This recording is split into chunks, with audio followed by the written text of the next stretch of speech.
The Talai community is known in the annals of the Kenyan history as the political and religious leaders of the Nandi tribe.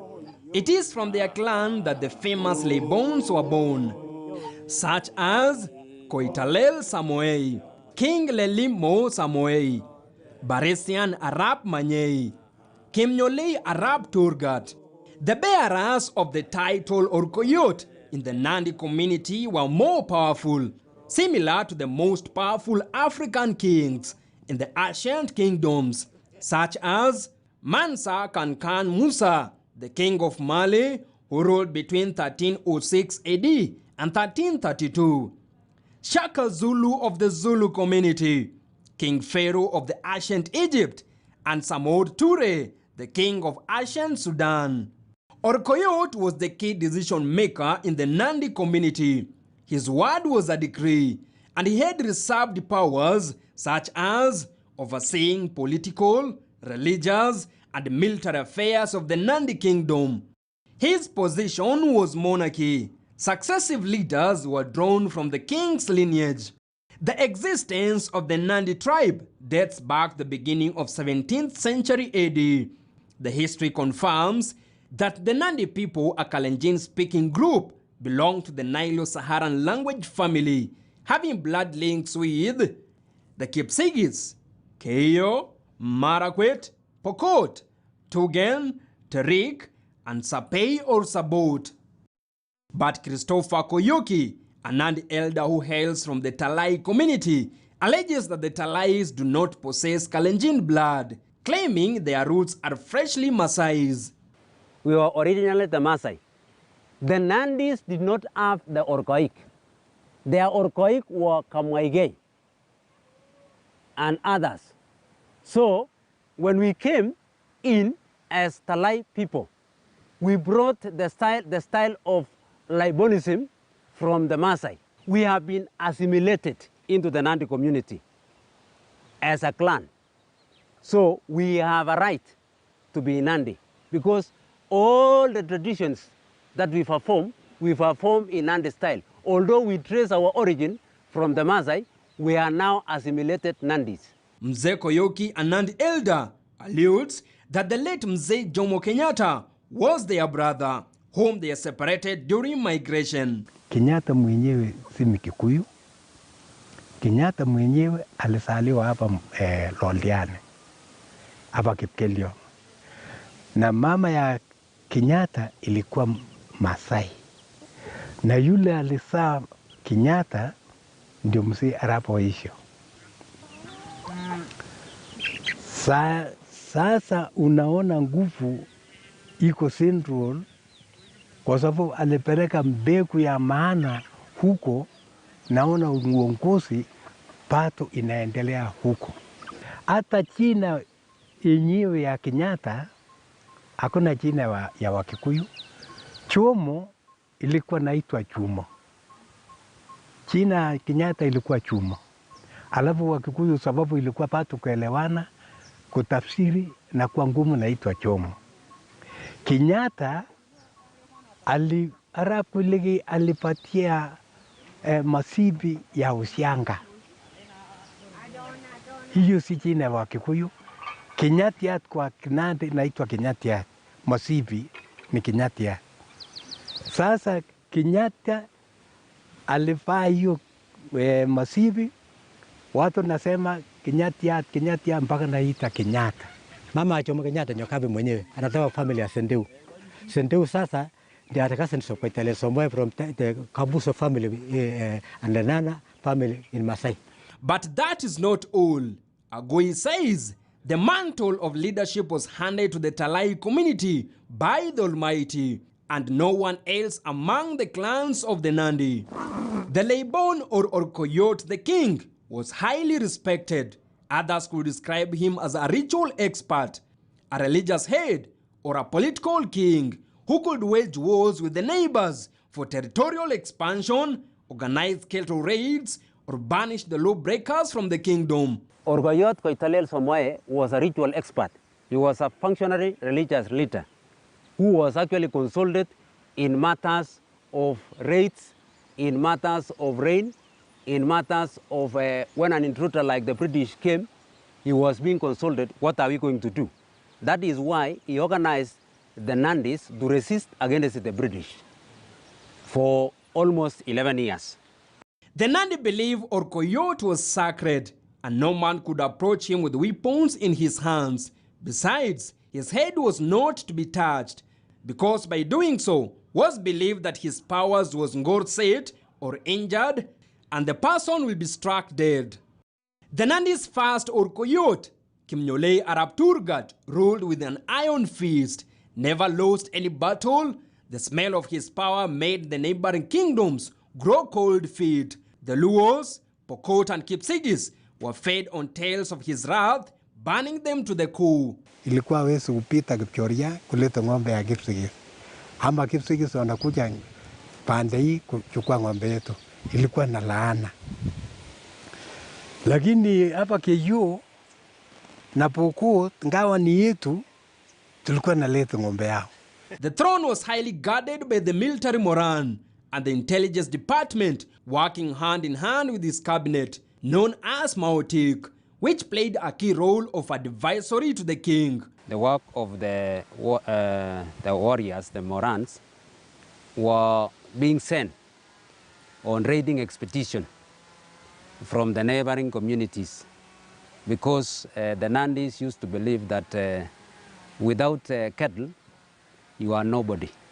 Two was to protect their homesteads or the community as a whole in case there will be any invasion from the neighboring communities.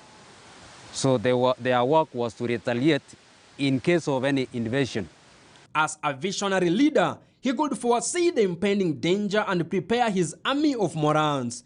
During battles, he could smell the defeat at his feet and retreat his soldiers. But as it is in the Holy Book, where Judah Iscariot sold off his master's trust to the enemies, the fate dawned in Nandi kingdom.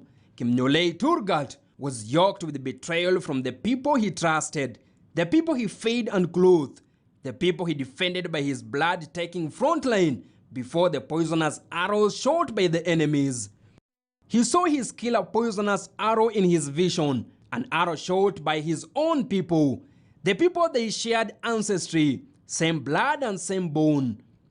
But before carrying his crucifixion cross, he had to prepare the heir of the throne among his sons. Lakini alita watoto kwambia mimi nataka kwa sababu mimi naona Wanandi wametanganywa sasa, watakuja kuwa mimi na kuna kitu itakuja mbele. Mimi nataka kuje kuona. Akatengeneza kibuyu ya bombe, ile tireti inaitwa mtungi ya bombe na mrecha yake, kuna mrecha. Alafu akaita watoto yake, kila mtu alifanya kuja kuangalia. Akaanza mtoto ya kwanza, akaangalia hiyo mtungi iko na bombe kidogo, akaangalia vile bombe unajua ikiendelea hapo ikiipa. Akaangalia huyu mtoto wa kwanza anaitwa Boisha, akaangalia akasema sioni chochote. Mtoto wa pili anaitwa Koilege, akaangalia haoni chochote. Mtoto wa tatu anaitwa Kibuigo, akaangalia haoni chochote. Mtoto wa nne sasa, huyu ni Koitale Somoe, the last born sasa. Akasema, baba, mimi naona vitu kama butterflies, colored. Mimi naona kama butterflies, na kuna kitu mimi naona kama nyoka. Kuna nyoka, kwa hii kitu naona nyoka, kuna nyoka itatoka hapa, na kuna colored butterflies. Mzee akasema, akasalamia yeye, asante sana. Akaambia wewe umepata kitu ile nakuja. Wewe umepita mitihani. Hao wengine walianguka mitihani. Koitalel Arab Samoei, the last born of Kimnyolei, was crowned as Orkoiyot, but his father warned him that his own people would come for his head, a revelation that the bold, fearless Samoei did not bow to. Ni mzee alikuwa anajua, alikuwa ameona, lakini alikuwa anataka kujua mtoto gani ataona. Huyu sasa the last born Koitalel Samoei ndiye alipita mitihani peke yake, akaona, akaambia huyu sasa inaitwa Wasungu, wanatoka eastern side from Mombasa, na hawa watakuja kumaliza wewe, atakuja kuua. Why? Aliambia mimi nataka mtoke hapa Nandi, mtoroke. Wewe Koitalel Samoei, wewe utaenda Baringo, Tugen, hiyo ni site wa Baringo, na Elgeyo Marakwet tuongoze hawa. Paisha uende Kericho, Koilege muende hiyo site ya Kericho. Just as it had been predicted by Kimnyolei, the Nandi took the life of Orkoiyot by a single striking poisonous arrow. Hata baba yake aliua na Wanandi. Tukafanya cleansing. Baada ya hiyo, Wanandi walisaliti baba yake. Wakati wanaume wanataka kwenda kuleta ng'ombe kwa Western, wanakuja kwanza kumusa na mzee. Na mzee Arap Turkana anamwambia usiende, Maasai anatoka huko juzi, so usijaribu kwenda. Na Wanandi wakapika kifua, nasema tutaenda, kwa sababu wanaume ili iko na nguvu hawasikii maneno. Kama saa hii wazee wakiambia hawa usifanye hii, wanasema hapana, sisi najua, wacha sisi tuende. Wakaenda, wakamaliza. Baka saa ile watu wamekufa, wanachukua ile makosa yao, anaingiza kwa mzee. The Talai elders termed it as an act of sacrilege, a curse that the Nandi had to pay with blood in the arms of the Europeans. The Orkoiyot had the talent of prophecy on his lips, like the biblical prophets such as Elijah and Isaiah. Huyu mzee Kimnyolei Arap Turkana alijua Wasungu kama pato kuingia nchi hii kwa mwaka 7. Koitalel Arap Samoei, a masculine, dark-tall son of Orkoiyot Kimnyolei Arap Turkana, the last-born son in a family of 5, was born with the leadership pulsating in his blood. Following his father's death, Koitalel had to break the vow he took never to return to the kingdom.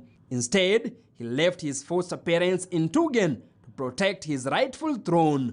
Koitalel Samoei kupika Baringo, Kabarnet, kupika Elgeyo Marakwet, kupika Bogota, akasema hapana, hapa ni mbaya, siendi. Akarudi Nandi, akabusa amri ya baba yake. Hasa hapo ndio akakuja kuambia, sasa umekataa kuambia hawa Nandi watakuja kumsaliti, they will betray you. So wakati Koitalel Samoei aliitwa hapa, kuna mtu alibetray.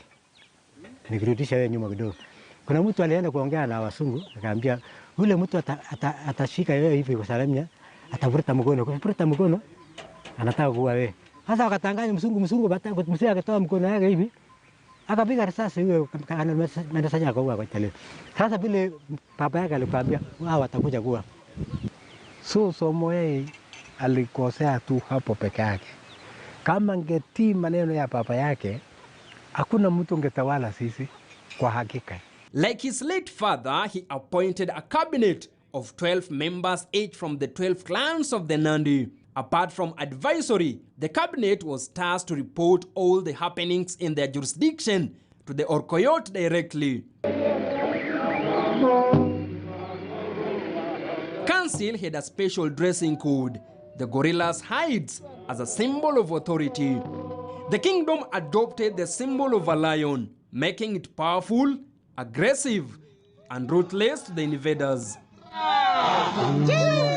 During his reign, Koitalel never lost any war, and this made the Europeans develop feeble feet whenever approaching the Orkoiyot's territory. Zeko Yoki and his fellow surviving Morans recalls how being a Moran was a do or die calling. Wakati ya Samoei, mababu zetu walikuwa wakituma sisi kuchunguza mahali iko ng'ombe, alafu tulete report wase wetu. It is recorded in the history books that the two of the British traders, Andrew Dick and Peter West, had made inroads to the western part of Kenya. West arrived at Mumias on March 20th, 1895, and soon got into partnership with Dick, who had set up trading posts from the coast to the Lake Victoria with the intention of establishing dominancy and trade monopoly with the Nandi and the Luhya. On 23rd of June 1895, Dick had 3 rifles stolen by Kilekwa from his caravans, while one of West's men was murdered by the Nandi warriors. It is at this point Dick drew first blood when he held 2 Nandi warriors who had surrendered, murdered, and the war between the Nandi and the British began like petrol. When West was trying to cross the Nandi territory with these Askaris, the Nandis killed the British West, and that was the start of the friction. It emanated from the killing of West. But later on, the Nandis invaded also the railway line, and that is why the British now had to take the charge and actually confronted the Nandis. That is when the war now began. As Dick was busy negotiating the Nandi, West had pitched his tent few kilometers from the Nandi kingdom, trying to negotiate for ivory. His efforts were repaid at 2 a.m. on the morning of July 16, 1895, when the camp was raided by the Nandi warriors, and all but 8 of the expeditions were killed without a shot being fired. And now the British felt the pain of the thorn in the flesh, deploying battalions, putting the Nandi kingdom under siege. We lost land, that is one. We also lost our leader, that is Koitalel Somoe.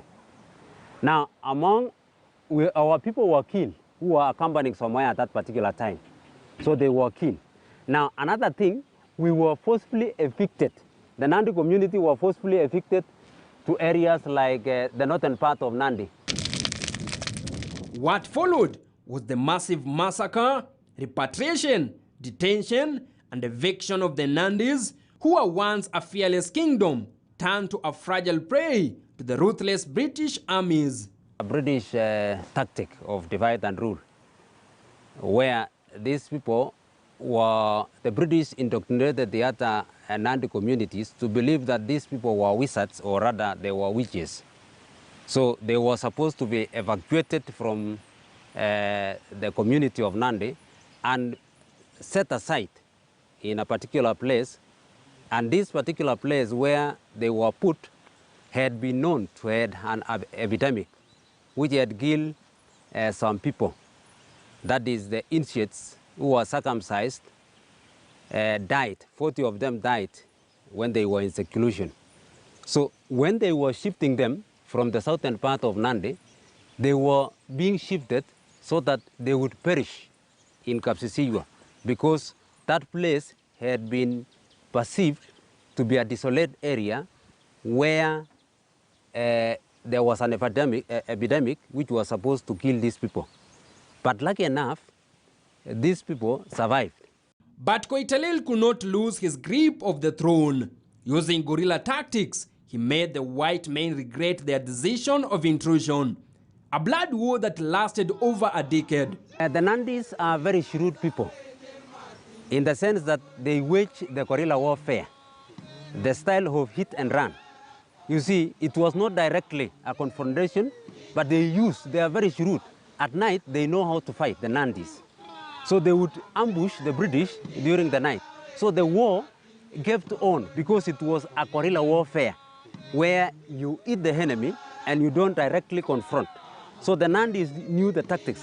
And the advantage the Nandis were having was the geographical area, which was a rocky area, the hilly part of the Nandi hills. You know, they used to hide in those valleys and those hills. So the topography of the land gave the Nandis the advantage of resisting for a long time. As Koitalel's father had predicted that his own flesh will sell him to his enemies, the time came. You know, the British wanted to reduce the power. Where is the source of this power of the Nandis? And then they had to investigate, all right? That the power that is waging the guerrilla warfare is derived from the main Orkoiyot. and therefore finish this Orkoiyot so that you can finish the Nandi community. You see, the Orkoiyot was very vital for the people of Nandi because he was the central, the kingpin, the fulcrum of the people in terms of raiding, in terms of war. You see, he was being consulted, and therefore kill him so that you dismantle the Nandi community. After the British losing hundreds of his soldiers to the poisonous arrows of the Nandis, a level ground between the two antagonists was to be found. On October 19, 1905, Arap Samoei received a trickery notice, a meeting with the British Commissioner Richard Mainahagen for a truce. It was on 19 mwezi wa 10 1905 saa 5 when the British called for a peace conference at Ketparak Hills, currently Nandi Hills. Ni vile wasungu walitanganya wa Nandi kiongozwa na grandfather Koitalel Samoei kusema leo tutataka kufanya amani. So wakati huo Koitalel Samoei alikuwa amejitayarisha for peace conference au kwa sababu ya amani, akashika nyasi ile green kala kwa mkono yake na vijiti yake ya uongozi. Hiyo nyasi inaonyesha ni amani. Wakati hao walikuwa naongea, wakalete maaskari yao, wakasingira wasee wakiongea, wasee wakifikiria ni wakati wa amani. So kumbe walikuwa natanganya huyu msee because of resistance. The meeting was to be held in Ketparak Hills, currently Nandi Hills, in South Kapsisiswa Ward, Nandi County. 19th of October 1905 at 11 a.m. a resounding bullet was heard in the Nandi Kingdom. What followed was the silence. Koitalel Arap Samoei was pronounced dead, a British bullet that ended the warrior's life. Colonel Richard Sergeant, who was the commander by that time from Kaptumo, where it was a colonial headquarters, wakakuja hapo na maskari kuongeza na somebody called Manning. Manning was General Manning, alikuwa commander wa jeshi wa British. Sasa wakati huo walikuwa naongea, alafu unajua hawakuwa ni nani Koitalel Samoei. Sasa wakaitwa Koitalel Samoei akuje mbele ndio salimiane na commander General Manning. But the Nandi elders were against the scheme. The tough-headed Koitalel could not heed to the advice, not knowing a traitor within the kingdom had set a trap for him. Koitalel Arap Samoei had been advised not to shake hands because if he did, that would give him away as the leader. But he extended his hand and that was the end of him. Wakapika risasi Koitalel Samoei hapa wakapika wakamaliza. Baada ya kumaliza Koitalel Samoei, mahali tachukua nyinyi muone mahali hao wasungu waliua, tachukua baada after here nitachukua nyinyi. Hapa wakapiga risasi kila mtu, wakapiga cabinet secretary yake, tunaita mauti, wakapiga security forces wake walikuwa wanaitwa Morans, Nandi warriors wakati huo walikuwa unajua Koitalel Samoei alikuwa na askari yake, walikuwa wanachunga yeye kama special allied forces vile tunaitanga Red Company. Hasa alikuwa na askari yake wa kuchunga msee. Wakapiga risasi wakaua hao watu, wakapiga risasi mother-in-law of Koitalel Samoei, Chemurungu, inaitwa Chemurungu family. Wakapiga mother-in-law risasi, huyo akatoroka akaenda akufa kuenda mbali. As it is in the narrative of betrayal in the city, Kimnyolei and his son Samoei were betrayed by his tribesmates during the colonial period. At that particular time, there was confusion because Samoei had been killed, and their people were to disperse because there was no a leader, the kingpin of the people who was supposed to organize the rebellion. Yeah. So that is the reason why. That is why the Nandi had to, their hearts melted when the male Orkoiyot was killed. It is close to 100 years after the slaying of the Nandi's legend.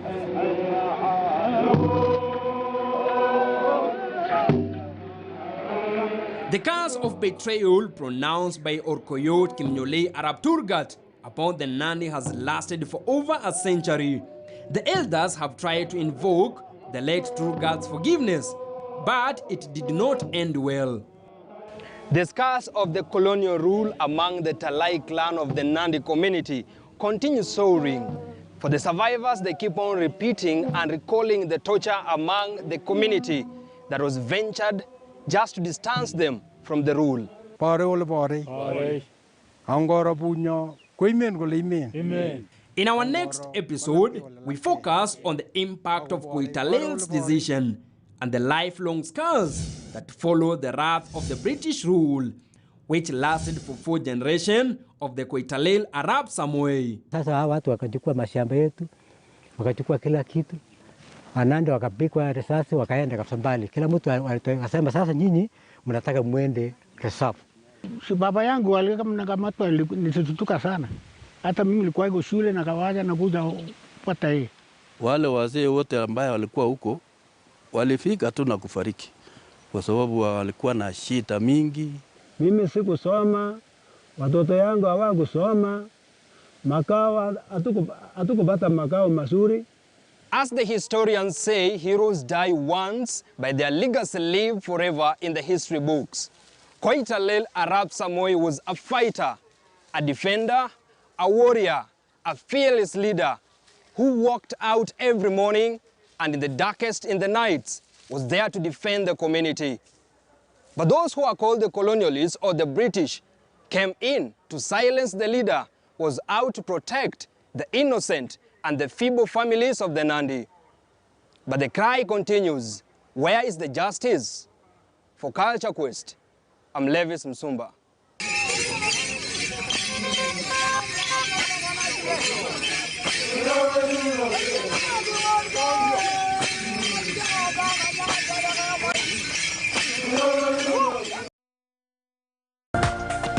This is KTN News.